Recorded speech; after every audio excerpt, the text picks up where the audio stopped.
Shut up and sit down.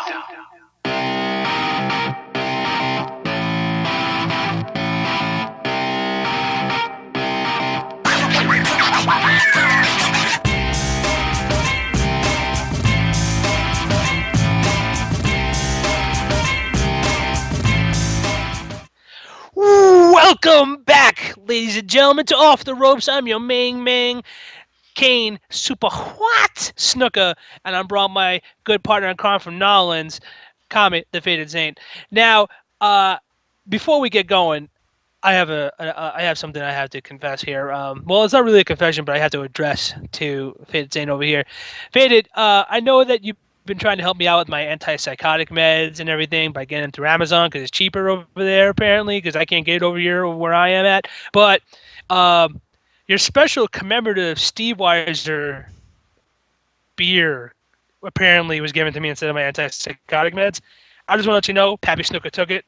I can't get it back. Ah, come I know on. I know you wanted to get hammered over the weekend with this stuff, but I figured I'd give you a heads up. The special commemorative Steve Weiser beer was drink out. Let me guess. I told them that I wanted to try the freaking drone program, and I'll bet you that's where it went because I ended up with your antipsychotics.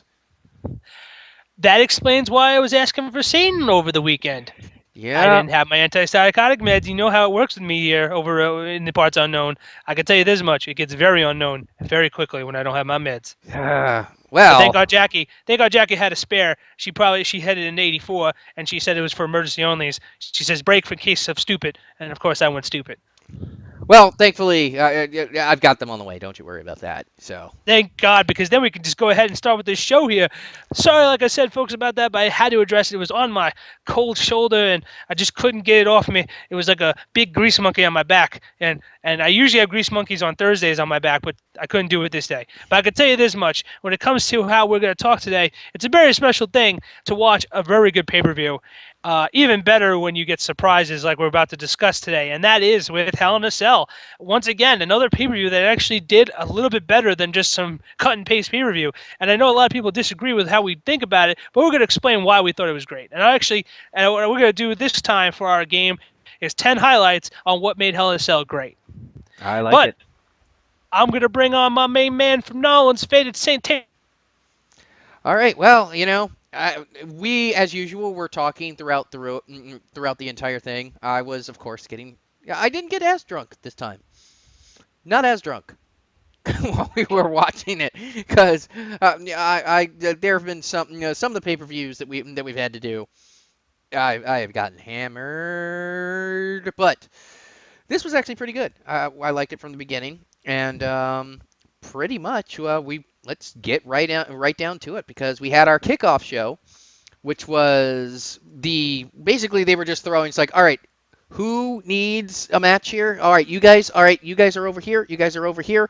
It was Neville, Cesaro, and Bumpmaster 2000, aka Dolph Ziggler, versus Bad News Barrett or King Barrett or whatever they're calling him these days.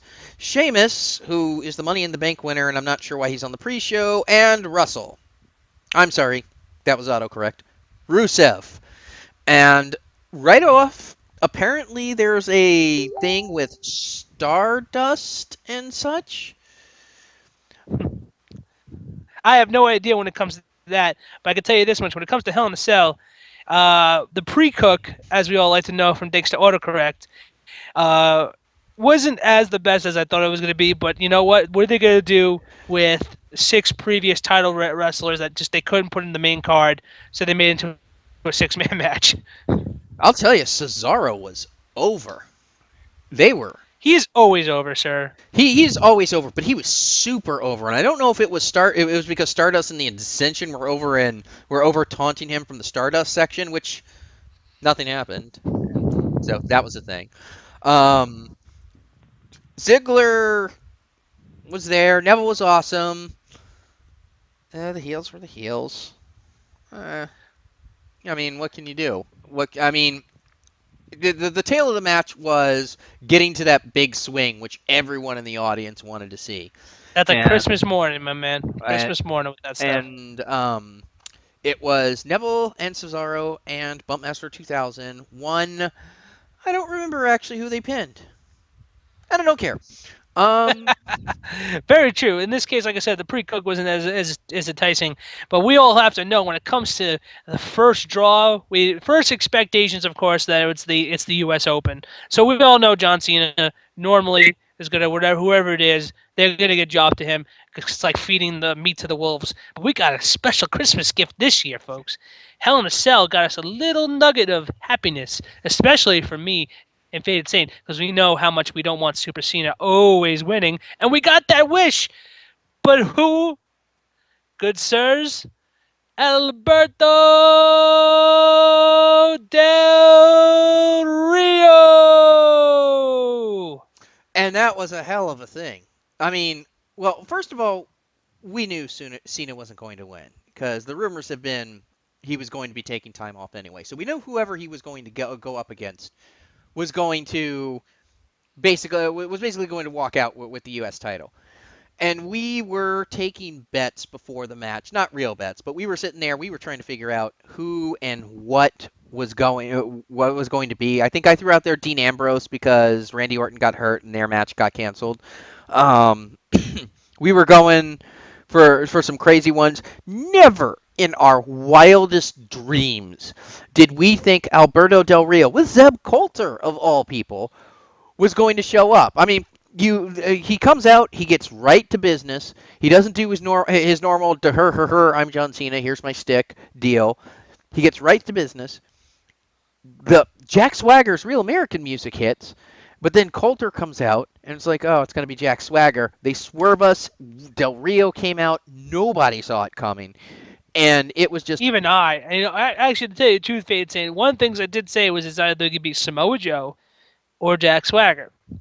I thought because we thought it was going to be a Samoa Joe bump for NXT, or it was going to be someone who was All American, and I thought Jack Swagger. And as soon as I heard that music, I thought, oh, someone's going to owe me money.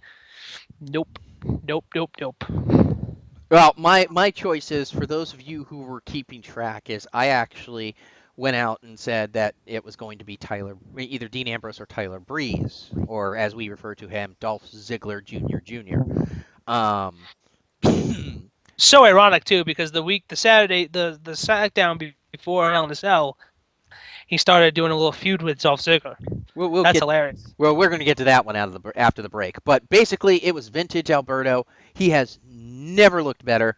I'm glad he's back. I'm really glad he's back because he was really deserving. Well, the Lucha Underground must have one hell of a workout program because he came back fit as a fiddle. Well, he wasn't chubby. He was master masculine, ready to go. Well, like when he got the call from the WWE, he was actually like in negotiations to go into Strikeforce or Bellator, one of those MMAs over in the Europe Asia area, because he's a former MMA guy. He was an MMA guy before his first run in the WWE, and he was getting ready to do that. So he looked good. And Lucha Underground had their budget cut, so suddenly Alberto wanted to be gainfully employed and make a living wage. So match made in heaven. Alberto wins the U.S. title from Cena cleanly with a super kick. We don't get the C-lock, but that's okay. We'll get it soon enough. And we start the night off right. And then it comes to a crashing halt, because the very next match was Roman Reigns versus Bray Wyatt, Hell in a Cell. An actual Hell in a Cell, too. Yeah, an actual Hell in a Cell. And, actually, I'm being unfair. You are. I think you are, because I actually like that match. I like the match. It didn't live up to my Hell in a Cell standards, but it wasn't a bad match. It was actually a pretty good match.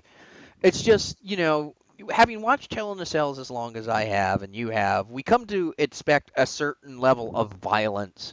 And they did bring the violence, and this probably has less to do with the Roman and Bray and more to do with the PG era that we live in, where they were probably not allowed to to break each other open. They were not allowed to do a whole bunch of stuff. So it didn't look as brutal. There were some wicked bumps. Like, Bray was doing some weird shit with kendo sticks. Yeah, one of them was where he got a little lazy on it. Like he was just sitting there in a chair. The get hit yourself with it now. That definitely, I mean, like it was just like,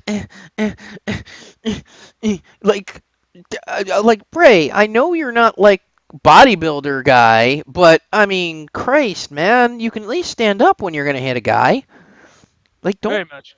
like don't sit down. But I mean, it was pretty much what we thought was going to happen, because whether we like it or not, and we have lamented many a times that Bray Wyatt, although he does get his wins here and there, ultimately is a loser. He's a great antagonist, but he never gets the upper hand and he doesn't win the ultimate match.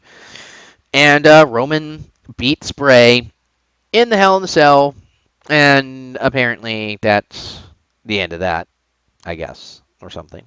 Right. Very much. It was in this case. I had to say though, even though it wasn't the most stupendous way to end with what I would consider a big feud between them, they still did pretty good with bringing out a lot of damage. The tables being cracked in half, chairs being fired out. Like they weren't just like sitting there matching up and hitting each other and stuff. They were trying to go for throats. So hopefully hopefully what's going to go on later in the Wyatt family scenario that's going to happen, which we'll discuss a little later in the podcast, hopefully we'll get a little bit more boost out of it. Hopefully.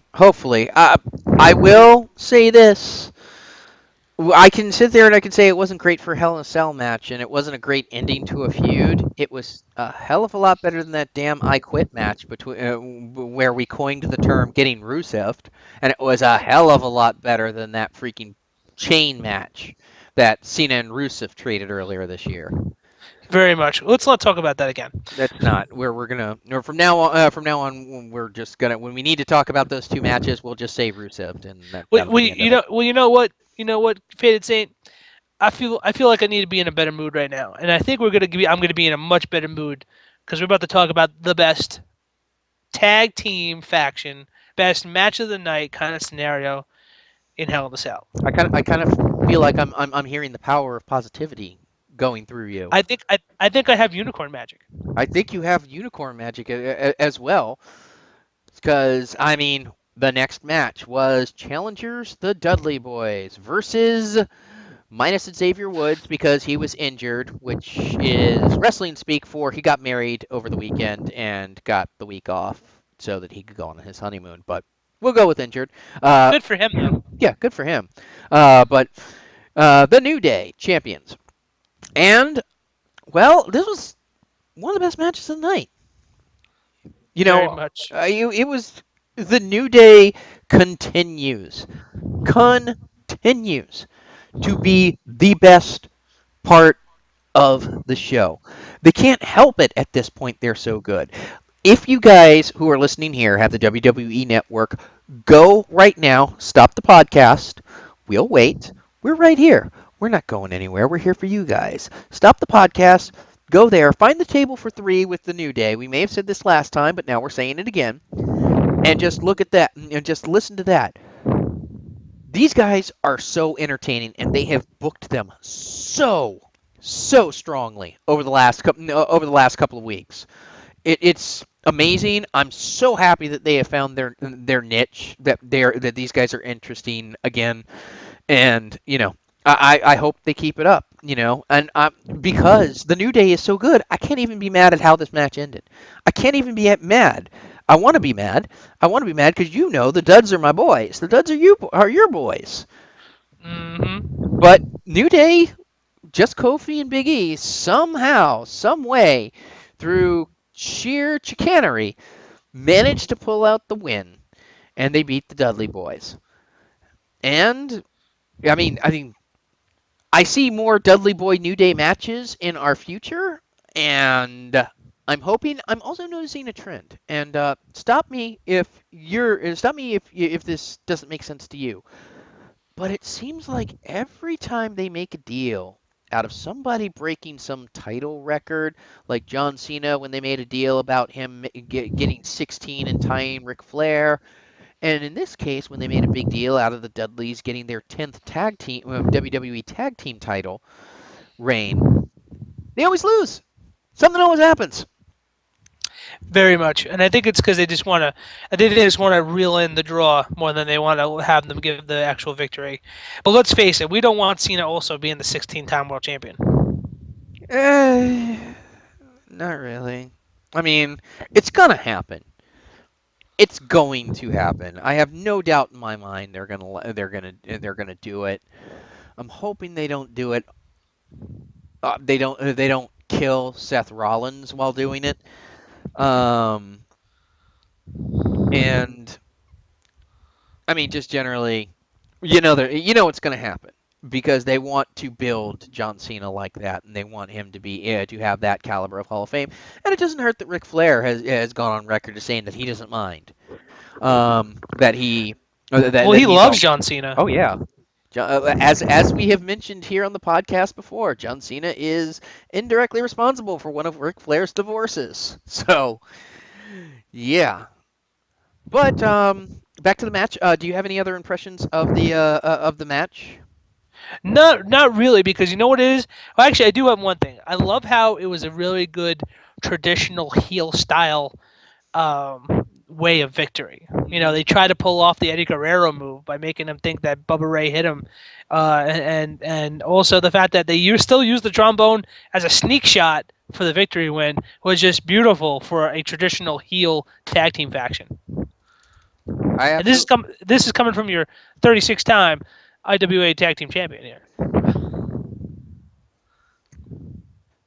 I'm starting to think that maybe you're exaggerating these title reigns. What are you talking about? Nothing. Never mind. Abby always told me the number, and every time it tells me, I'm telling you, I'm the 32-time. Wait, 96. Hold on. I'll get back to you on that. Either way, IWA Champion knows best, and I'm telling you how it works. And well, I completely trust you. I'm just trying to delay the inevitable of us talking about the next match. I saw the air quotes when you said trust. Don't start now. Yeah, well, I really don't want to talk about the next match. You know what? Gotta have to take that bandage off your shoulder. It's gonna have to be done. We got to talk about it. Now, I have to say, before we... never mind. All right, let's do it. I've got my beer open. See, it's funny because you're mentioning something that I actually find was actually pretty impressive for compared to last pay-per-views match between them. That's really not saying much. I mean, of course, dear fans, we're of course talking about Charlotte versus Nikki Bella. Everyone is banned from ringside, which anyway, we're talking about that match, and anything. It was better than that match that they had on the last pay-per-view. I would have freaking taken. What can I think? I would have taken freaking Summer Rae versus Escana over that match. I would have taken freaking Just Joe versus Brad Maddox over that match that they had at the last pay-per-view. Like, anything was better than that match at the last pay-per-view. And I'll let you go first, and then I'll illustrate why I have issues with this match. Well, I felt that actually this time Nikki Bella was doing something right when it comes to wrestling in a match. That's what I thought. I also thought her need to hurt Charlotte, like when she did the Alabama Slam on the ringside post, was quite effective, and a lot of people responded to that very effectively too. And in many ways, it did actually hurt her because she couldn't get the figure eight going really well. So I just thought it was a really good feud to be as a regular, instead of a good old fashioned bitch fit brawl, they actually did try to deliberately hurt each other. And I felt the anger there. The only thing I didn't like was at the end with the whole when it comes to Paige coming up and holding her hand like it was a big deal. Like, oh yeah, no, don't forget that I hurt you before, so it doesn't matter. Okay, so we're going to wind back the clocks here for a second because this is something I just remembered that I forgot to mention on the last podcast that bugged the shit out of me. and I can't believe that we forgot it because we both ranted about this in pre-last podcast. First of all, WWE, if you're going to do a freaking storyline and you're going to talk about the lineage of your belt, get it right. Because if you remember, in Night of Champions, they had the big little doodads where they showed like the most influential champions of it. And for the women's title, they showed, who was it? Fabulous Moolah, Wendy Richter, Lita, and Trish Stratus, none of whom held the Divas Championship. It could be argued that they are the same championship, that they were combined, fine. But then in the middle of the match, JBL like sits there, or Michael Cole mentions that that Fabulous Moolah had an 8-year reign, which would have directly contradicted the whole thing that they did with Nikki. And JBL's like, nope, different title, doesn't count. So that right there leads into why I'm another reason. They just can't get their freaking storytelling straight. Back to this match. First of all, stupidity along that lines is what really ticked me off about that match. Nobody's allowed at ringside. Well, if they can make a stipulation like that, why isn't that stipulation always there? Why did we have to go through 8 months of this when we could have just stuck a nobody else is allowed at ringside stipulation out there? I didn't like the fact that I felt like they had to slow down Charlotte to Nikki's pace, which I get. But at the same time, I felt like they had to slow down Nikki for reasons. And then on top of all of that, the aforementioned Paige just coming out for no reason, and all of a sudden she wants to be all chummy and stuff. And we were talking about it, and I said right there, it's like, right then and there, I'm like, look, she's edging Becky out, and it's going to be a thing. And oh Lord, did I not? I was expecting that to last sometime, and silly me. Of course, we'll get to that later on, but those are my problems with the match. The match was better than their last outing. Not as good as I expect from them. Honestly, can we just get Nikki out of here, and can we just have Paige and Charlotte and Sasha Banks? Can we bring Sasha Banks in here? Because I would really love to see Sasha Banks. They make such a big deal about her main eventing the NXT Takeover, but they've done crap with her since. Yeah. I'm just gonna let that roll right past us, and we're gonna go right to the next match. I'm sorry. Because I'm gonna let that therapy session get charged later on. But as far as it goes, when it comes to how everything went, at least we got out of the way. And actually, I'm gonna go to the match I didn't give a crap about. I thought it was gonna be such a nice big explosion, and it just turned out to a regular old bout, a spot match, and that was between Seth Rollins and Kane.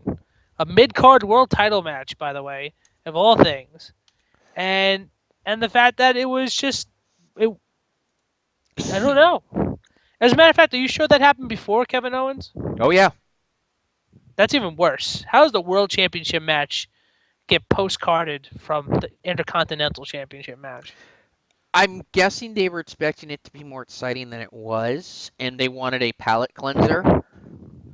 And they figured since Ryback was in the Intercontinental match, that would do.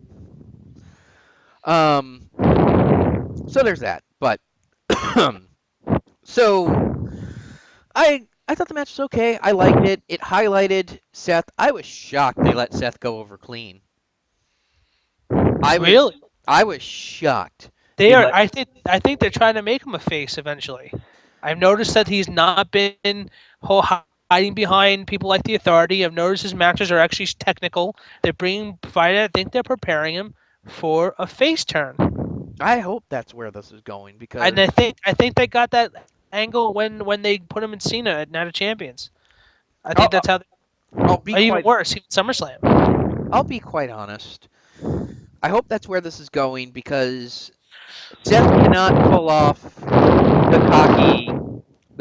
Seth cannot pull off the cocky champion that the cocky champion that's just can back up everything. I barely believe the way they at least gave him an out that Kane hurt himself on the side of that table and hurt his back, and that's why he was able to win there. And like I said, it was a decent outing. It wasn't Seth's best. It wasn't Seth versus Brock Lesnar or Seth versus Cena. Um, but it was a serviceable match, and given how great it was, level of great it was, I don't mind that it was where it was. Of course, we all know what happened to Kane the next night, and Seth. We'll get to that later. But that will lead us right into Kevin Owens versus Ryback. And oh my dear God, stop trying to make the eye rake a thing. It's not a thing. It's never going to be a thing. It is a stupid, stupid reason. That's a Hulk Hogan thing, by the way. I mean, that is like so 80s. It's um it's just so 80s that it hurts. Um but it was a great match. I mean, Kevin Owens has had a pretty decent um has had some pretty decent outings with Ryback. Um Surprisingly, because most of the time we find Ryback pretty boring, but the match was decent. I think Kevin Owens can do better. I'm hoping that this is going to lead to Sami Zayn coming back directly to the main roster, and we get Sami Zayn and Kevin Owens over the IC belt. That'd be nice. Yeah, it would be nice. Um, it looks. I don't know where they're going with KO right now. I'm hoping that they're gonna give him a better opponent. Well, we definitely predicted after John Cena that he was going to be mid card for a while. So maybe that's what's happening right now. I mean, I'm for someone who did come into WWE half a year, being NXT champion, then Intercontinental champion. Definitely an impressive run for someone who's actually well deserved. So eventually, after this whole set, which we believe is going to happen, the Seth Rollins breaker when it comes to getting a title break going on, because they definitely have to get rid of the CM Punk and AJ Lee era out of the way and have them the new long-term champions, so that way they can have that record broken to keep it on their end, so that way they can go about it. And I'm glad that they did it with Nikki Bella already, so that way that's all out of the way, because I'm telling you, eventually the Divas Revolution will go into a thriving rush. We just needed to, they're just slowing it down so that way they can get this thing out of the way between Charlotte and Nikki. I hope so. I hope so. And if rumors are to be are to be believed, because I don't know if you know this. I don't think I've ever asked this. Are you a fan of Ronda Rousey? Yeah. Okay. You know, she went on record this week in an interview. I forget with who, but with an interview, she said flat out that at some point in the future, the Divas Championship is in her crosshairs, and she will have it. And Whoa. and Charlotte basically threw back, bring it on. So Holy crap. You know how Ronda. much of an audience Ronda Rousey would bring in if that's the case? Oh, That'd be crazy. I know You know, how exactly. come I didn't? Hold on. How come I didn't know about this? Hold on. Jackie! Come on, woman. Ronda Rousey, where's my dinner? All right. All right. Never mind. What is she making Source for dinner material. anyway?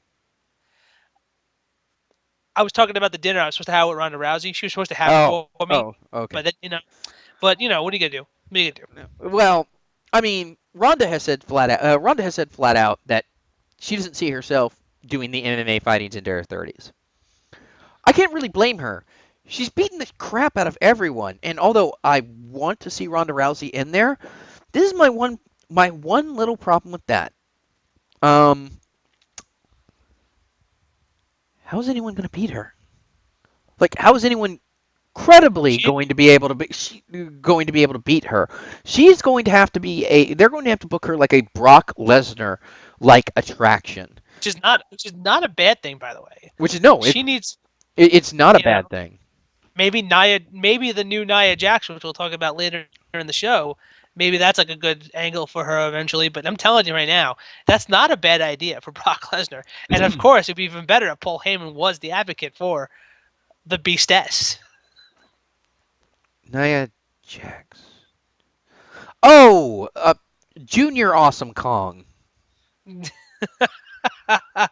We'll get into that little bit later. Yeah, But we're gonna getting talk about- sidetracked. We are going to talk about, quite frankly, a really good end of an era match. Traditionally, Brock Lesnar versus Undertaker was a pretty good spin. I thought it was quite effective. They let them draw blood, which They shocked the crap. either they're gonna find Lesnar and Undertaker, or they're gonna say we're gonna let it pass because it was just too damn awesome. I don't know. All Well- I know is that I was super shocked that he tore the ring just to fucking chokeslam him into bare wood. Well, I'm going to say this. Are you going to walk up to Brock Lesnar and say, "Hey, we're going to have to fine you for bleeding"? As long as he's okay with him saying, I'm gonna have to fine you for bleeding. Well, no, I mean, Hard. I might do that if I were behind like thick bulletproof glass, like the coal mine back in the day. It was a great match. Don't take a move for a dude in his 50s. And You know, and that's saying a lot because people, even at their age during that time of their wrestling career, was pretty stabby. I mean, even Hulk Hogan, he's only had like 4 moves. The rest of them were just punches into the air, and that was it. But Taker still got it going when it comes to even his old school, his rotor clip. He does all those things pretty effectively as if he did 20 years ago. he did. He does.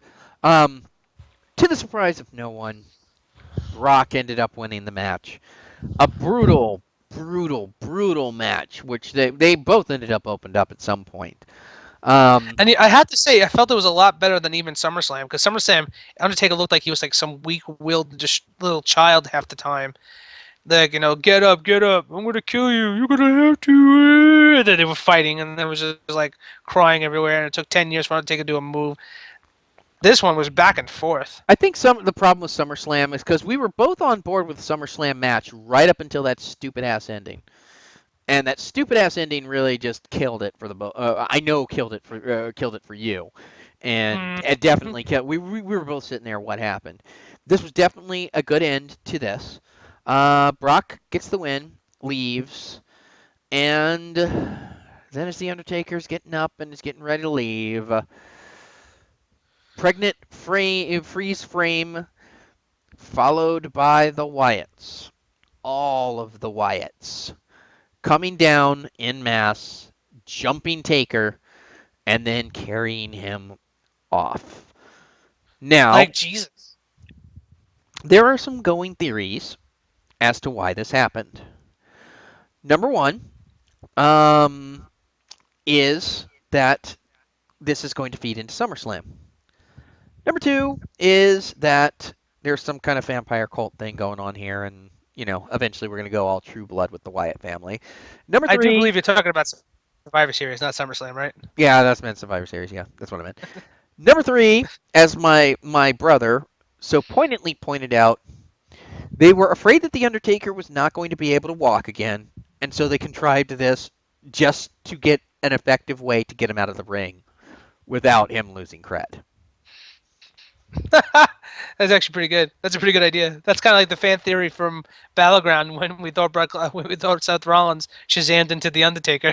I think I still hold true that is what exactly happened. Just like I hold true that Sting just is just under a sheet like a bird in the back, and when they take the sheet off, he wakes up, and that's how it happens. And calls out. But anywho, so that was Hell in a Cell. And I know we were both really high on it to begin with. And Mostly because of Alberto Del Rio. mostly because of Alberto Del Rio. And I really and honestly, I kind of feel like it was less Hell in a Cell and it was more Heck in a Cell. I thought it was good. I know some people don't agree with me, but I thought it was good. Maybe not as good as I thought it was coming right out of it, having been able to watch it a second time. What do you think? Letter grade. Well, actually, before I go into letter grade, I did want to actually introduce the 10 highlighted things of Hell in a Cell. That will give me the reason why I'm going to give you my grade. Okay. The first thing, number 10, Kevin Owens defeating Ryback quickly and decisively. I thought that was pretty effective. Second one is Seth Rollins retaining the WWE World Heavyweight title and Sheamus not coming out to try to do it to cash in his Money in the Bank. Right. And the fact that he did it really well and clean. That was a big deal to me. I still think Charlotte and Nikki put on a solid match for a Divas title. That's my deal. Of course, one of the things that I thought was pretty good for Hell in a Cell is they took 6 former champions and they relegated them to the pre-cook. So that way that's out of the way. No ifs, ands, or buts about that. Right? Right. The next one in this case is that the New Day and the Unicorns equal ratings because Unicorn Power was fantastic. And the fact that they used the trombone like they did with old school Eddie Guerrero was well worth it, at least to my mind. And of course, number 5 is Alberto Del Rio returning, capturing that belt, and defeating John Cena in less than 10 minutes. That Yeah, it was less is than 10 minutes, magic. wasn't it? Usually 2 count Cena, you need to take a while to do something to him or break something over his head.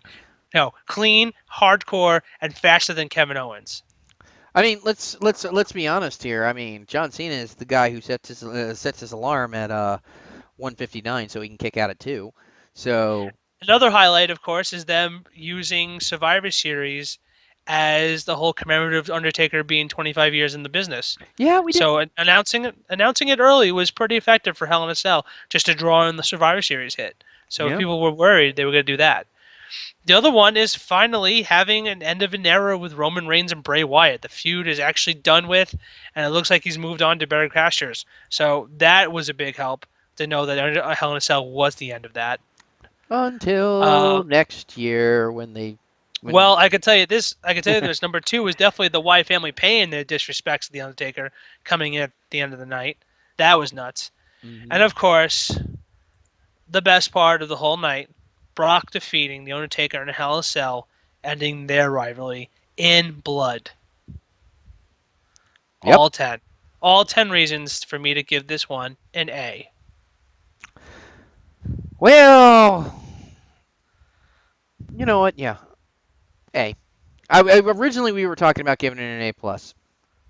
I don't really have like a prepared list like he does, but I can give you 2 reasons why it was graded so high, and I can give you 2 reasons why it didn't get that plus. First reason why it rated so high was Alberto Del Rio, without a shadow of a doubt. Alberto Del Rio. I kind of feel like the R's need to roll a little bit more. It's Alberto. Well, I can't do the R's rolling either. Where is Ricardo Rodriguez when you need him? I don't think he's coming back though. No, he's not. He's pretty not. He's been replaced by Zep. Yes. The number 2 reason why it rated so high was the Brock versus Taker match. It was very well. It was everything that should have been originally, and it's the end of an era. I really don't see The Undertaker lasting much longer. I see him maybe doing whatever is going to happen at Survivor Series, and then I see him retiring at WrestleMania.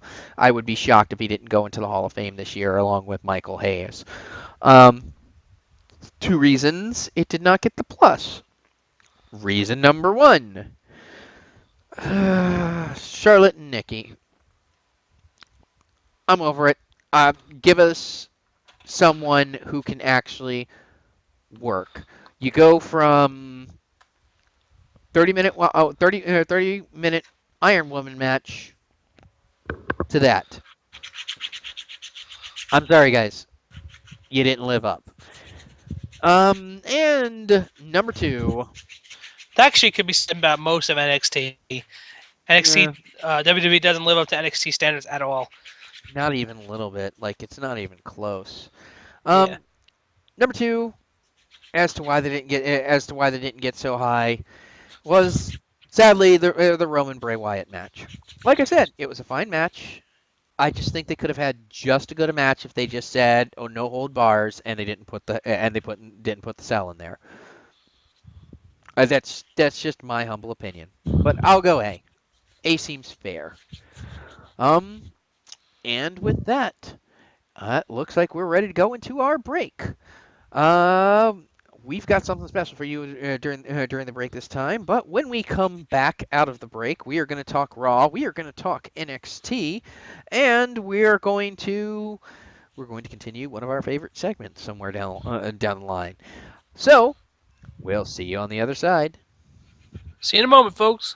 On behalf of Kane Snuka and myself, the Faded Saint, we would like to thank bensound.com for our opening and closing theme. If you're looking for nice Creative Commons music for no price at all, just as long as you let them know and you cite them, bensound.com, it could be the site for you.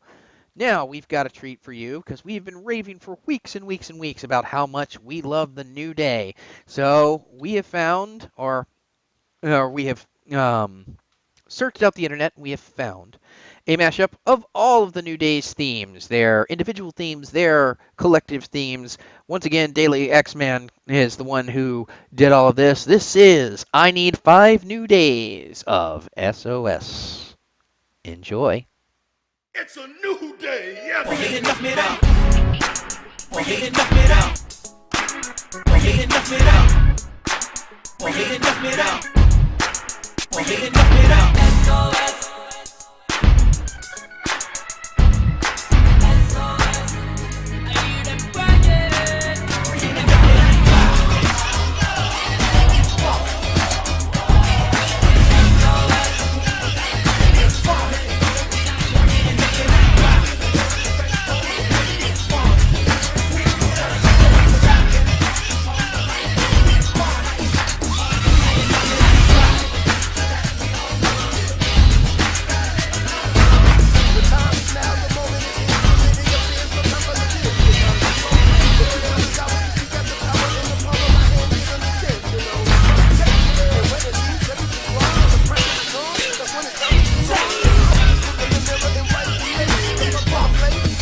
Welcome back. I am the Faded Saint. That over there is Kane Super What Snuka, and we thank you for coming back to Off the Ropes for the second half here. We hope you enjoyed the musical interlude, and for once, we're not trying to jam-pack everything into the show. We don't. Even though that's how I like it. I know, but I mean, we don't have a takeover. We don't have another pay-per-view. We don't have a special event from Madison Garden or Japan, which is ultimately going to depress us. We can just talk about what happened this week. And, well, we're going to start off here with what is rapidly becoming one of our favorite segments here. So, hold on to your hats, ladies and gentlemen, because it's the WWE owes us money. Bitch better have my money. If you guys have been keeping track of quite a number of things that we've said, and particularly over the last 4 months, have come true. And so, what we've decided here is we've decided that we're going to... By the way, in an angry fashion, too. Like, when we find it out, we go, oh, damn it, they owe us money again. It's inexplicable. It's so much so that my brother this last time actually texted me. WWE owes you some money. And I'm like, yes, they do. Um, but we're actually going to start keeping a counter for how many times they owe us money. And just so that we can catch up from behind, we know that they owe us money for the Dudley Boys because we suggested that they bring them back, and they did. They definitely owe us money because we called the Ascension and Stardust getting together a while ago. So, were there any others? Because I've got two. Were there any others?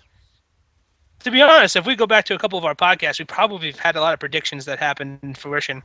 Just pop up. Oh, wait, nope. You know what? Tyler Breeze. Tyler Breeze, and this is the Tyler Breeze edition of WWE Owes Us Money. And it's actually very timely because we were just talking about this on the last podcast. And if you guys remember, I said that they need to shit or get off the pot with Tyler Breeze because we listed off a number of people who were called up before Tyler Breeze, which that list included The Ascension and Adam Rose. And Tyler Breeze has pretty much been there since it was FCW 3.5 years ago. Well, they decided to bring Dolph Ziggler Jr. up finally, and they've paired him with Summer Rae. Apparently, he made his debut on SmackDown, and he had a little segment on Raw where he had a VIP section, and I guess it's all right. I mean, they owe us money because we said they needed to do this, and they did. Clearly, they heard us, and they were like, you know what? Predictimus Alternum, my friends. Exactly. Predictimus Alternum. I was really hoping they were going to give him another gimmick. No, I love it. I love how they don't change gimmicks. Because I even said, because you know what it is? I think they're just proving that, you know, the NXT universe is starting to get its own traction, like in 100% of the way. So they know who Tyler Breeze is when he came up. It wasn't like, oh, who's this guy? Like, just like how Kevin Owens, I thought Kevin Owens was going to be a bad candidate to come up to the roster because I just didn't see his character working in the WWE universe, and it does. So I think they did a good job keeping and maintaining that composure so that way they can have him in those matches.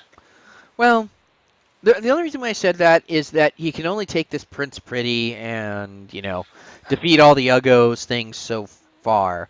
I mean, this is basically a watered-down version of Dashing Cody Rhodes.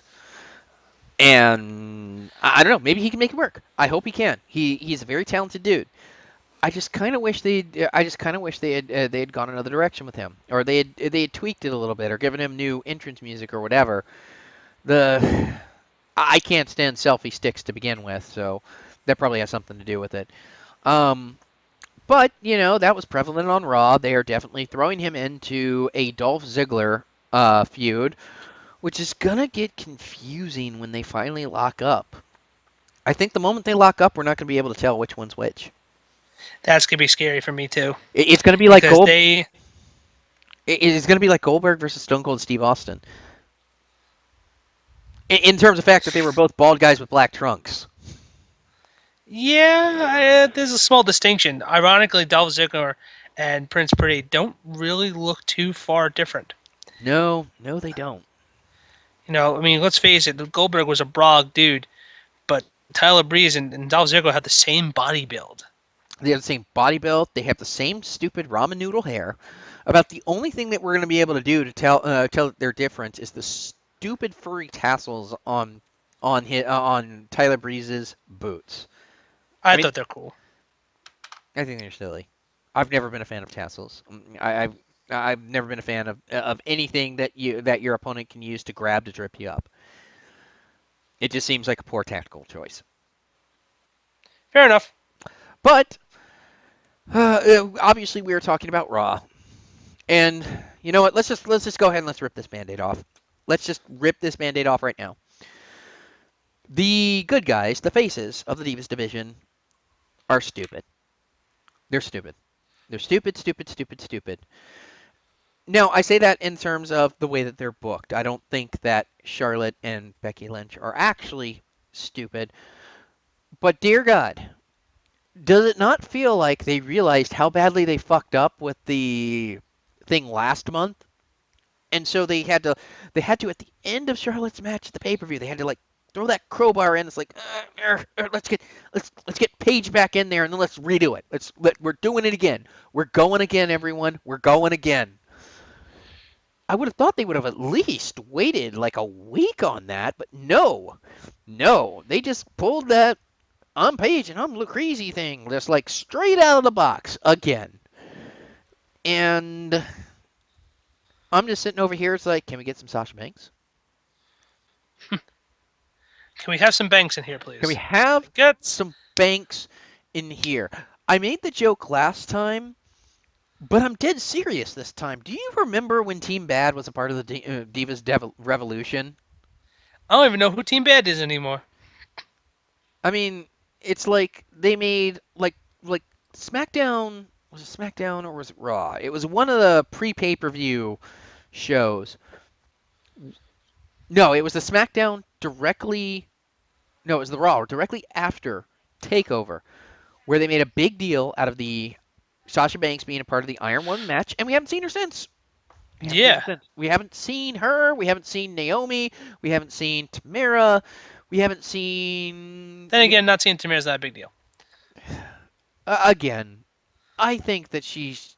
I think poor Tamira has had a Brian Pillman type injury, and just can't get back to where she was pre-injury because she had a neck injury in there, and you know, she was good once. I just don't see it anymore. Like especially since she decided to do like the shaved sideburns, undercut. The Warhawk look. Yeah, the Warhawk greaser cyberpunk look. But I mean, I think it was that same stupid match, wasn't it? I wasn't paying a lot of attention, but now that I'm thinking about it, it was that same damn match that I was complaining about last time. The match from Raw, which was Team PCB versus the Bella Empire, the same match that they did on the Madison Square Garden thing. It was that same goddamn match, and it ended the same damn way it did the Raw before the Madison Square Garden, with Paige basically screwing her teammates over and killing them in the ring.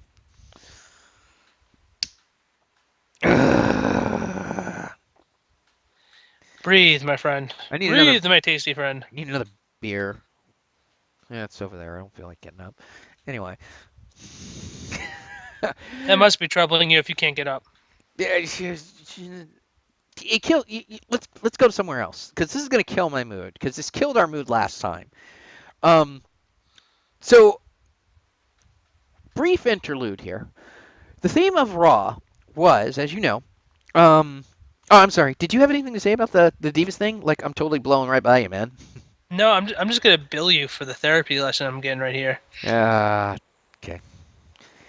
Yeah, you and the OMV. But anyway, anyway, so the theme. Love you too. Yeah. The theme of Raw was basically the whole thing was they needed to figure out. Somebody needed to earn a match against Seth Rollins because Seth has proven himself to be the man because he's basically killed every obstacle in front of him. Blah blah blah blah blah blah. Yakety schmackety. So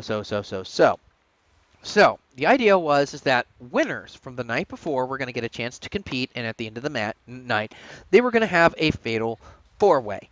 Minus Brock. Well, we're going to get to that in a second because the matches for the prelims were Roman Reigns versus Kofi. It was Kevin Owens versus Cesaro. It was Alberto Del Rio versus Neville. And it was Big E versus...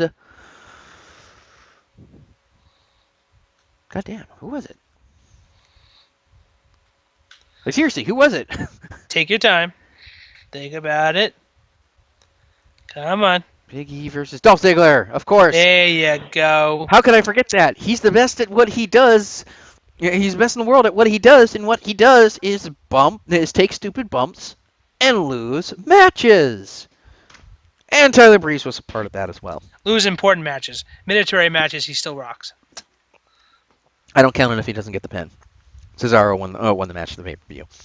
So, of course, the first question that the both of us asked was, where's Brock? Brock won his match. I think Brock wants his title back, but I don't remember them addressing it. Do He you? was too focused with Undertaker. That's what his deal was. And let's get to the Undertaker now, and then we'll get to the Fatal 4-Way in a second, because the Wyatt family basically came out and they did their thing, and they took the Undertaker away, and then they came out and they cut an excellent promo. And you know, I'm really starting to think, and actually no, I'm going to save that for the end segment because we're going to get outrageous in the end segment. But he cuts that promo, basically talking about how he's taking the Undertaker. Excuse me. He's taking the Undertaker's power, and what he wants to do is get more of it because it's addicting. He needs it. It is the power of the darkness. And so Demon Kane shows up. Not Candy Striper Kane, not Concessions Kane, not Dentist Kane, not Big Daddy Kane, not Corporate Kane. Dentist Kane. Oh God, throwback for anybody who knows that one. Let's see. Let's see if you guys in the comments down below can identify who all of those guys were. You know what? I even challenge someone to even make a comment in below. Yeah, somebody comment. You watching right now, comment. Do it. Anyway, and he gets the quadruple team, and they carry him off. Now that's an interesting development here. Now I've said this before. I think the Wyatts, in their current form, look like they're tailor-made, and this is reminiscent of when Kane came back. I don't know if you remember this, my friend, but when Wyatt debuted, he debuted against Kane. He defeated Kane in a Inferno match, and Harper and Rowan and Bray took him off. Kane was off television for a month or so. Came back, beat up the Miz for a couple of weeks, and then became Corporate Kane, and he's been that way for a couple of years. Now, the going theory was always that he was put there as a plant, and that at some point, which is what I wanted to happen, it was going to be revealed that Kane has been basically a spy for the Wyatts, and the Wyatts take over in place of the Authority. Really great. I don't think it'll ever happen, so I have no problem not saving this theory for the end. But it leads to the question: is this leading into Survivor Series, or is this leading into something else with the Undertaker now being dragged off? And I think that this can help the Wyatts finally get some credibility, and now them dragging off Kane again.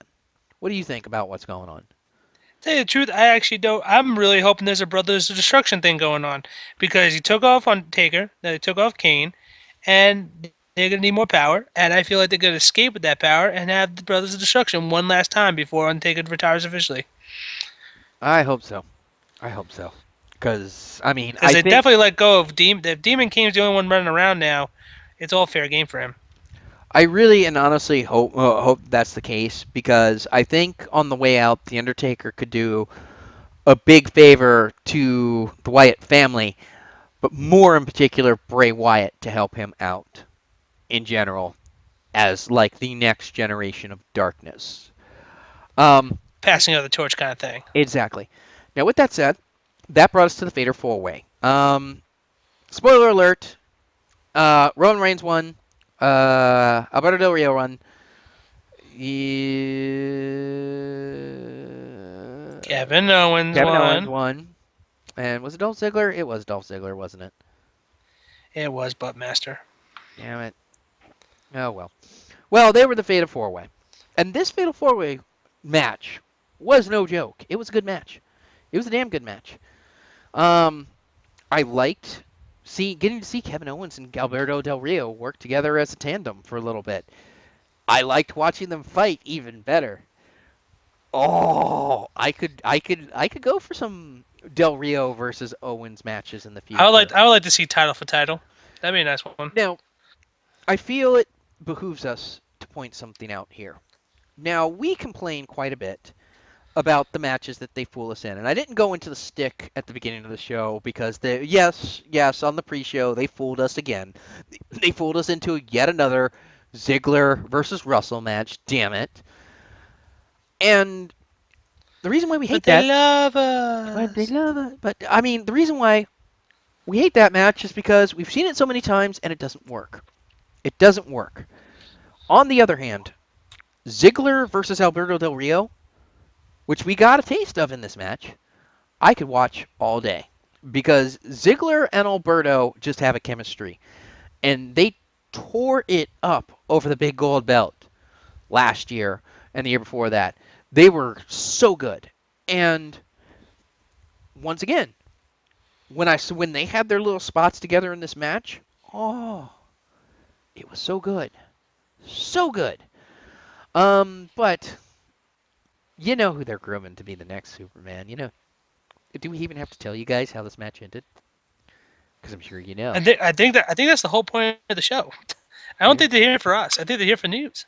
If you haven't guessed by now, because the WWE absolutely loves this dude, Roman Reigns won the match, and he's going to be the one at Survivor Series that's going to be challenging Seth Rollins for the WWE World Heavyweight title. And I'm actually fine with it. Because Well, here's a big question for you now, Ace. Mhm. When it comes to Roman Reigns, Mhm. the new poster child that they're gonna definitely exercise for this couple of months while John Cena is gone. Do you think he would even be where he is right now if he wasn't The Rock's cousin? Nope. Nope. Good to know. He has, to my knowledge, no indie experience. He went directly into NXT. He got in there because of who his dad was. Alpha, one of the Wild Samoans. He has a great look. He's not that He's great gorgeous. on the mic. Yeah, he's got a great look. He's not that great in the mic. He's all right in the ring. He's green, and it shows that he's green, and it shows that they're trying to push him. And if The Rock was not his cousin, if he did not have the lineage that he is, there's no way in hell he ends up where he is right now. And I'm not saying that he doesn't work, and I'm not saying that he's not entertaining. He's just not main event. Now, I will say I don't have a problem with it because as opposed to the last time where it just stank of them saying, this is going to be your guy now, with the Royal Rumble deal, this time it actually kind of resembles that he's earned it with the whole Wyatt, anyone but you, fatal four-way competing twice in one night to get it. And with the way that he left Seth Rollins by basically just smirking at him and then turning his back to him and then just waiting to see if he hits him and then just walking off. I like the way they built him this time. He's not going to win. He's just not. And this isn't his time, but I like the way they built him up this time. I do too. I'm definitely more on board with it this time than last time. But that was basically Raw. And we don't let our grade Raw because Raw is Raw and it's really hit or miss. And quite frankly, I watch the hour-and-a-half version. I don't have time for a 3-hour Raw anymore. But we also want to talk about some NXT stuff because NXT has been making some waves lately. Especially Well, since let's be quite fair. It always makes waves. It's quite honestly the best hour of wrestling you're going to watch all week. It is. Yeah, I'll give you that. 100%. And the first thing we want to start off with is one of my favorite. Who's new? Yeah. Definitely. Yeah, one of my favorite wrestlers debuted very recently on NXT, and that is the Tennessee Cowboy James Storm, and he is, in fact, sorry about your damn luck, because I've been a fan of this guy, like for the longest time when I was watching TNA. Like, he was one of the only two reasons. The other reason being his tag team partner in Beer Money. I would often say, if Beer Money's not showing up on the card tonight, I'm not watching this show. So, I love James Storm. I think he could very well, if they let him be the next the next Stone Cold Steve Austin with a little bit more athleticism. I'm glad he's there. I'm amused by the fact that TNA has recorded so far out that he's showing up on their show too.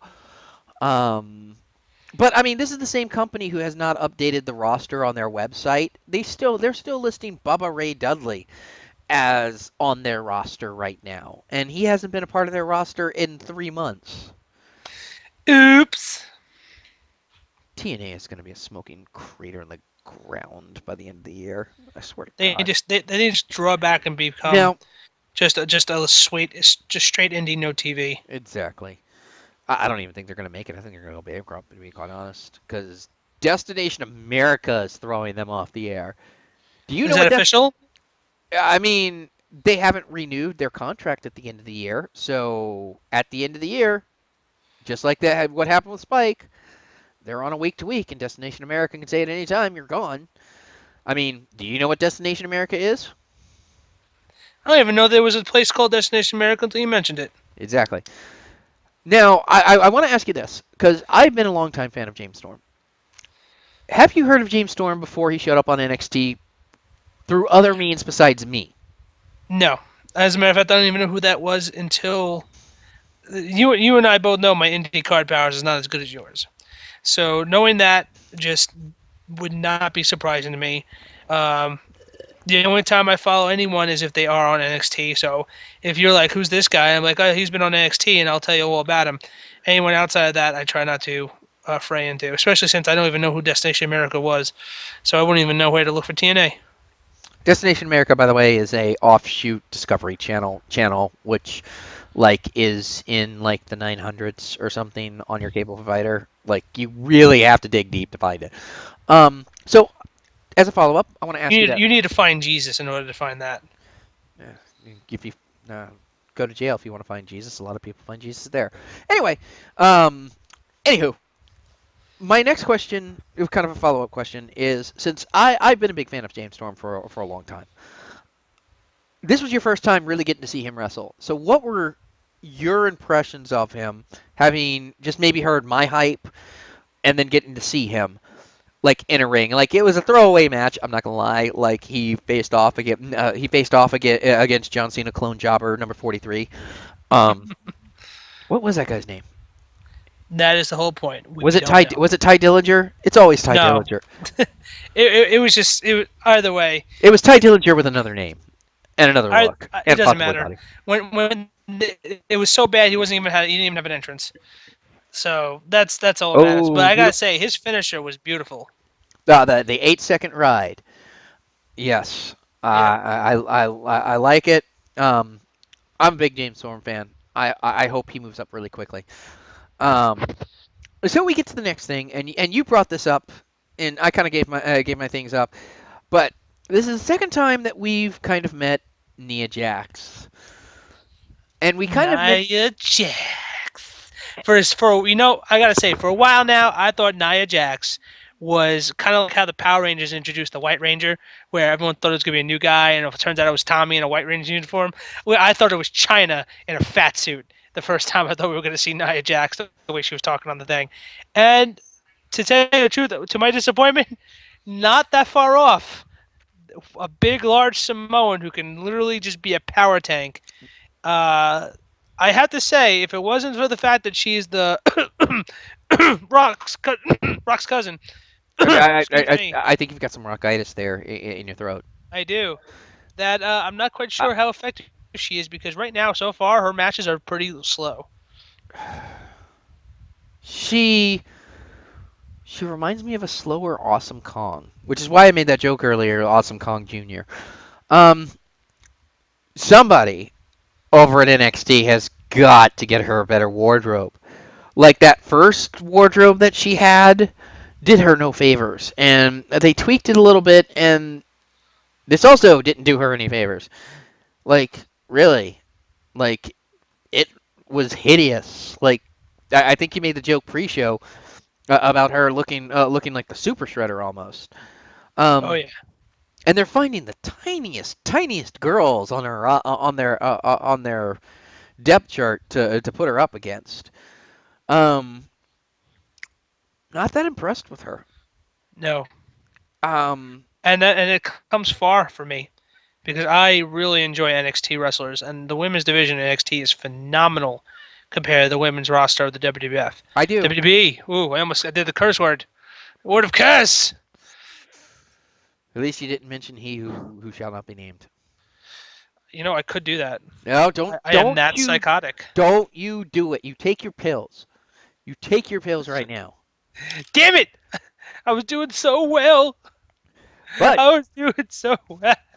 so Nia Jax, Not a great move for the women's division. Hopefully something happens. Hopefully, we're here. Okay, let's hope. Yeah, but but That's a big butt. but there was something else great to talk about on this last one. Something that we both raved about. Something that we were both excited about. Something that we both absolutely adored. The return of Doink the Clown. No, I'm joking. Um, Just that imagine, is- folks. and that is Jordan and Gable. Oh my God. Can we not? Can we just have a whole hour show dedicated to them and how amazing they are and how amazing Champa and oh my God, excuse me, folks. I keep forgetting the name immediately, but Champa's partner. They really need a name. Ciampa? Champa's tag team. Oh yeah, yeah, them. I kind of No, I was so overwhelmed by Jordan and Gable. I completely forgot those two guys, those two indie guys, darlings were a part of it there. Like I completely and totally blanked on them. I was just so like first of all, I want to just say right now, I absolutely positively love that chanting Gable to the tune of Kurt Angle's old theme, as we pointed out was happening at the last takeover. I love that that has become a actually, thing. the most recent taping, it's Gable, Jordan. Jordan, because they both of them. Because Gable is a very good technical wrestler, and Jordan looks really good as far as a powerhouse wrestler. Great team up. But let's talk before we even talk about just how awesome they are. Let's talk about how awesome this past Wednesday's NXT tag team match between them and Ciampa and his other co-partner. Oh my God! I'm gonna find it. Go ahead. We're, Yeah. we're gonna break one of our hidden rules, and that is we try not to Google anything during these podcasts. But it's just wrecking our brains, folks. And then you probably even mentioned how stupid we sound when it comes to wrestling fans, how we don't know the full tag team roster that we're talking about here. You think we would have this prepped on paper somehow, but of course we fail at life on doing so. Hey, But I maintain I maintain that I completely like it really went past me that it was those two guys that they were going up against. It really did because I really like Gable. I really like Gable. I mean, he's a former Olympian. I really like Jason Jordan. Gargano, that is his name. Gargano and Ciampa. and Ciampa, boom, baby, Google for Johnny the win. Gargano and Tommaso Ciampa Which by the way, is the name awesome of a tag cookie. team as well. Awesome tag team. Also the name of an Italian cookie, Tommaso. Very, very, very true, sir. But I can tell you this much. Let's talk about this match. All right, so we got this guy, Jordan Gable. Amazing team up. The outfit now is officially working. Their outfit looks like Captain America meets Kurt Angle, and it just looks fantastic. And It really does. yeah, and the fact that this match was a pure tag team. And when I say pure tag team, folks, I'm talking about not just two people tagging up in and out. We're talking about coming in and saving the pin, walking away around, distracting the other opponent, cutting the ring in half. All the classic tag team personas was identified. And the fact that both of them had an equal sense of how they can ruin each other. It wasn't one over the other. It was a complete straight out match. There was one point where Gable and Ciampa were doing a test of strength so well that they were even they were doing shoulder thrusts in the air so that way they could avoid being pinned from being the test of strength. That was the opening volley. Yeah. Which was awesome when they were pinning each other just with a test of strength and bridging out of it. I don't know what to say when it comes to that match. I would watch it over and over again. It was so effective. It was so classic the way that they did it. I watched it twice today. And another thing, and I know this is a big sticking point with you, and it's a big sticking point with me. They have a finisher. And they have a sweet finisher. Man, when Jordan throws him up in the air as if he was going to do a volley slam, and then he picks it up for the backdrop suplex kind of look. And then bridges Man. it into the pin. Yeah, Ow! Like it damn takes right. like Both most, of them actually do. Even yeah. Dillinger, even Ciampa and Gargano had a fucking amazing. They have amazing finishers. They're all getting some good finishers going. Even Well, I that's just feel like they disappear when they get into the WWE roster. that's the other thing, is that a lot of these WWE rosters, they don't really have a definitive finisher. I mean, what is the Lucha Dragons finisher? It's pretty much just Sin Cara jumping off the top rope. That's not a tag team Right. finisher. That's Sin Cara jumping off the top rope. You Mhm. have the Ascension doing the Fall of Man, which is basically the poor man's total elimination. I'm sorry, Ascension. You are not Perry Saturn. You are not John Kronos. You are not the Eliminators. Stop it. But you are damn funny when you're hanging out with Stardust, so we'll give you the pass there. Dudley's have the 3D. New Day has the big ending Bulldog combination. I would say I think maybe they're more known for their rotation mudhole stomper. Yeah, yeah. Um, but we've pretty much come to a point where almost every finisher that you can think of has been thought of and done. So I'm extremely impressed when people are coming up with new finishers here. And Jason Jordan and Chad Gable is one, because Jason Jordan is a big dude. Chad Gable is a small dude, but he is a funny dude, and he is deceptively strong. Mm-hmm. Like, Preach, Saint. I am looking forward to these guys, because these guys are squarely supposed to be heels. Squarely supposed to be heels. They are supposed to be heels. We are not supposed to like these guys. And these guys were blowing the other tag team out with the fans. The fans were chanting their name. They were going along with it. I swear to God, what the only thing that they need. No, I'm going to save that for the end. I'm going to save that for the end. I've got a lot of stuff I'm Mm-hmm. saving for the end. Jordan and Gable bringing tag teams back. We need to get those guys. We need to get them. We need to get Dash and Dawson up there. You know what? The Ascension can stay over there with Stardust. Um, I think the Lucha Dragons are in a box somewhere in the back. I don't know what happened to them, like They're something. they're somewhere. But we need to get those guys up there, and we need to make tag team wrestling a thing again. We need to make it a thing. We need to just have a pay-per-view dedicated to tag team wrestling. That's what needs to happen. Yeah, not some Dusty Rhodes classic, Which we straight love, out. Or which we love as some Dusty. Okay, so real fast, we are going to touch on Bayley, who has come out, is the current NXT Women's Champion. She's doing a thing with Alexa. Okay. All right, we'll see where this is going. Alexa Bliss was not going to be my first choice, but then again, they've kind of drained the talent pool down there. So you have Blake and Murphy. That's her name, right? Blake and Murphy? Yeah, Blake and Murphy, who back up Alexa, and they're trying to turn it into a 3. Even Money says that next week, when when they do the 6-man intergender tag, that the Vaudevillains are going to come out and they're going to be the other tag team. Although I will say, Bayley, if you're listening, and I know you're not, but if you are, even though you're not, just let the Vaudevillains be over there. I love me some Vaude, but go out, go get Jordan and Gable. You'll thank us later. well, I can tell you this much: the Vaudevillains has got some kind of little heritage too. Because little known fact, one of those Vaudevillain tag team partners is married into the Guerreros. Really? I didn't know that. Which one? Yeah. The you know, this is why I hate doing this on the podcast, folks, because my mind gets a little weary sometimes. All those championship matches I had back in my day, but it's the one that doesn't the one with the one that's taller. How's that? We'll go with that. I haven't really looked to see which one's taller.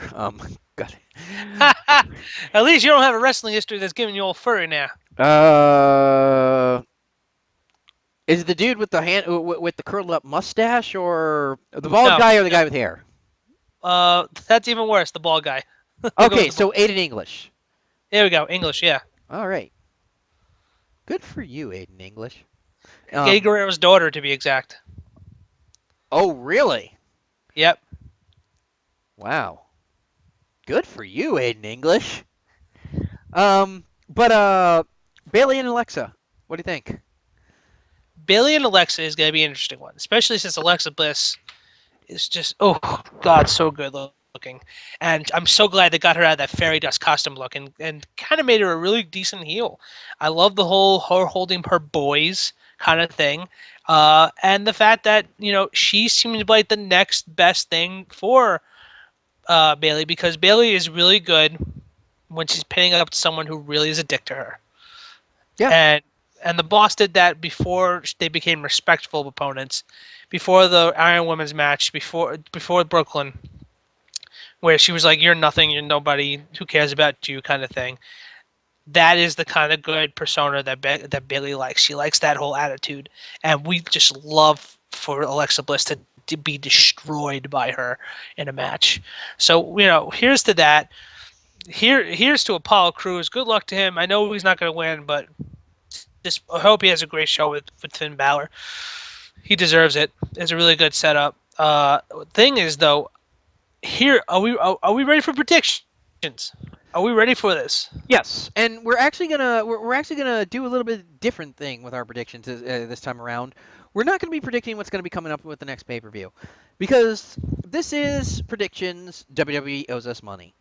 We're gonna come up with just some things that we think are gonna happen, and we're gonna see for the next podcast if the WWE is gonna owe us money. So I'll let you go first. I've got a few here in the back of my head, but I'll let you go ahead and I'll let you lead us off. Well, you put me on the spot here because I'm not even sure what I would want to predict. But you know what? I'm going to say it. I'm going to say that a certain wrestler is going for any title, and he's going to pin him for that championship. All right. Just a certain wrestler. So we're gonna go. We're gonna go with the JBL. Casting a white net. I'm going for it. I'm on the other hand. I'm gonna go a little bit whiter here, or not whiter. I'm gonna go a little bit more specific. And if I'm wrong, I'm wrong. I don't care if I'm wrong. I really kind of feel like the whole Bray Wyatt thing is going to be leading up to the Survivor Series, which makes me think that they're going to be one team, and we're going to need another team that's going to come up and grab them. So I have to think of who's free. I would really like Kane and the Undertaker to maybe grab a couple of peeps, like maybe a Dean Ambrose and maybe I don't know, someone else. Doesn't really matter. Maybe a Daniel Bryan to come back and basically give us a Survivor Series match. I also think, because I think Sami Zayn's going to be coming back soon. I also think that if Sami Zayn does come back, he's not coming back to NXT. No. I think he's going directly right up to the main roster, and he's going to beat the crap out of KO, because that's going to be way more. That would be a great feud. That would be a great feud to give Kevin Owens, like, I am back. I'm there. I am ready to take the Intercontinental Championship away from you, because right now, so far, Kevin Owens has broken the curse of the ICU belt. No kidding. So, let's hope that's the case, and let's hope there's not a pay-per-view where he has to not happen because he's injured. I'm trying to think of anything else that I can think of.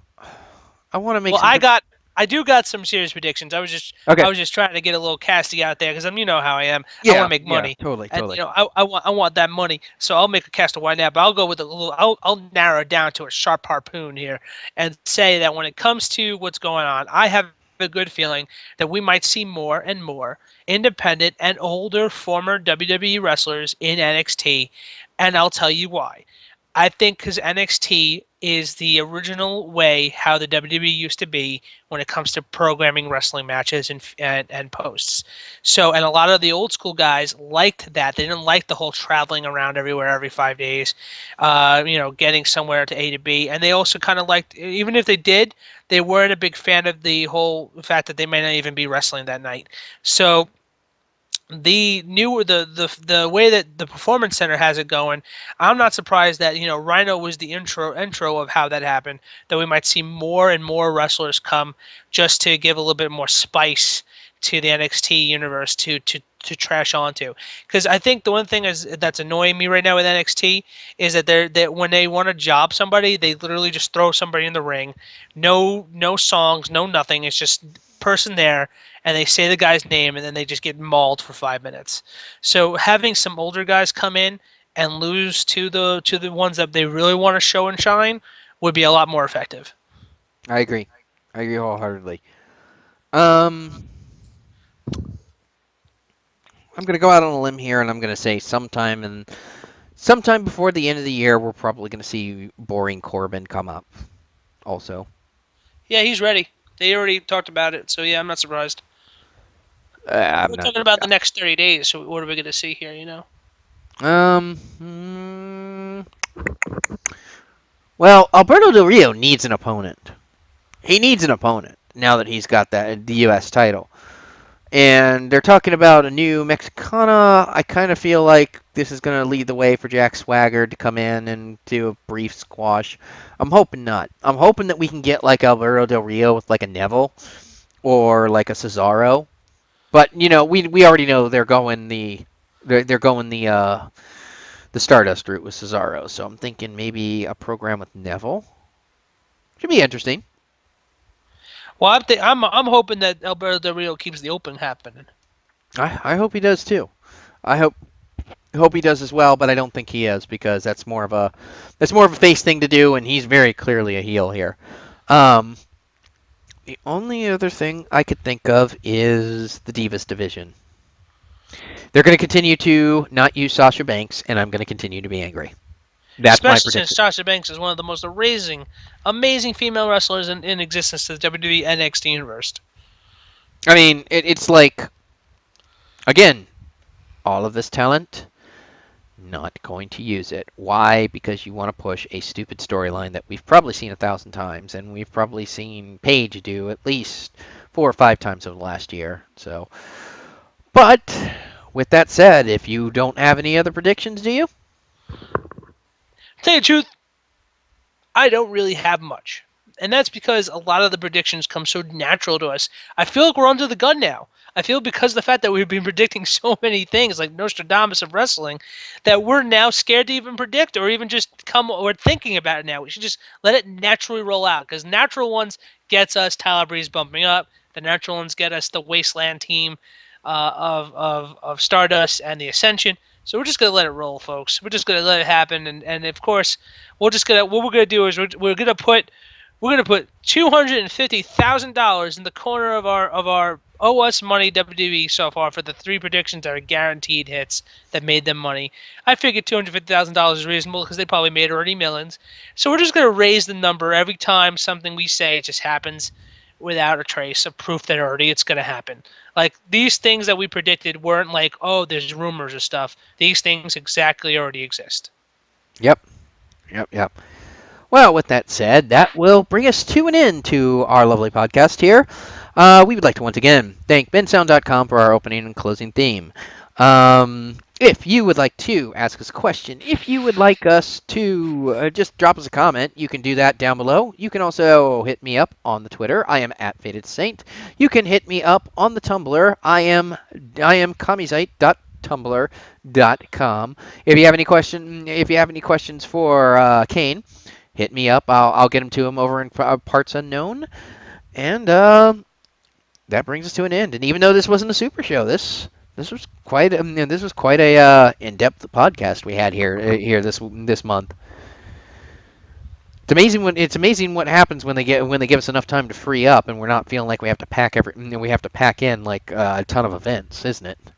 Not really. Yeah, I liked it a lot. And you know what? I'm really looking forward to my favorite thing, of course, and that is the subtitles of the closed caption. Oh, one last little piece of news. It looks like Colin Cassidy is going to be out for a little bit with a strained MCL as a result. We didn't mention this, but Dash and Dawson beat the crap out of Enzo and Colin Cassidy, Big Cass, over on NXT, which is a shame. I know you like that. I know you like that tag team.